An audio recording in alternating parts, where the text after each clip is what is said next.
श्रद्धा recipe मध्ये आपलं स्वागत आहे। आज आपण करणार आहोत दुधाची खीर। त्यासाठी मी हे 1 लिटर दूध आहे हे कढईमध्ये उकळायला ठेवलेलं आहे। तुम्ही पाहू शकता। आपलं दूध उकळेपर्यंत खीरीला काय काय लागणार आहे ते मी तुम्हाला सांगते। खीरीसाठी लागणारे साहित्य आहे 1 वाटी साखर, पाऊण वाटीला थोडे कमी तांदूळ, 9-10 विलायची आणि खोबरं। आता आपण खोबरं किसून घेऊ आणि तांदूळ भाजून घेऊ। आपला तवा तापलेला आहे, त्याच्यावर हे आपण तांदूळ टाकून घेऊ आणि भाजून घेऊ।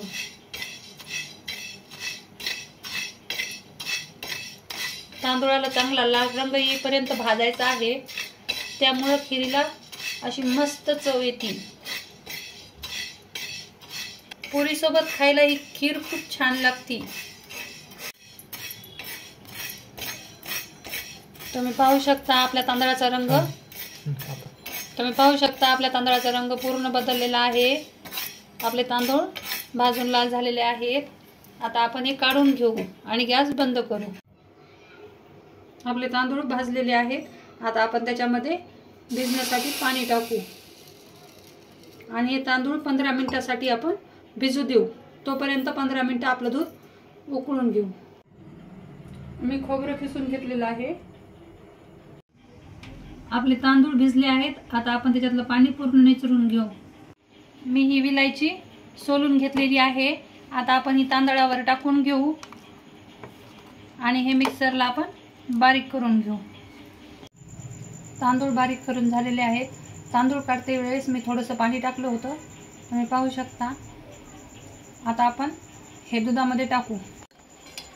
दुधाला छान उकळी आलेली आहे। हे दूध मी 15 ते 20 मिनिटं उकळून घेतलेलं आहे।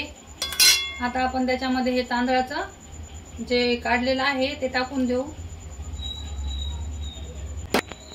आणि ह्याला लगेच हलवून घ्यायचं आहे। नसता मग त्या तांदळाचे जे आपण तांदूळ बारीक केलेले आहेत त्याच्या गाठी होतात, त्याच्यामुळे ह्याला लगेच आपण हलवून घ्यायचं आहे।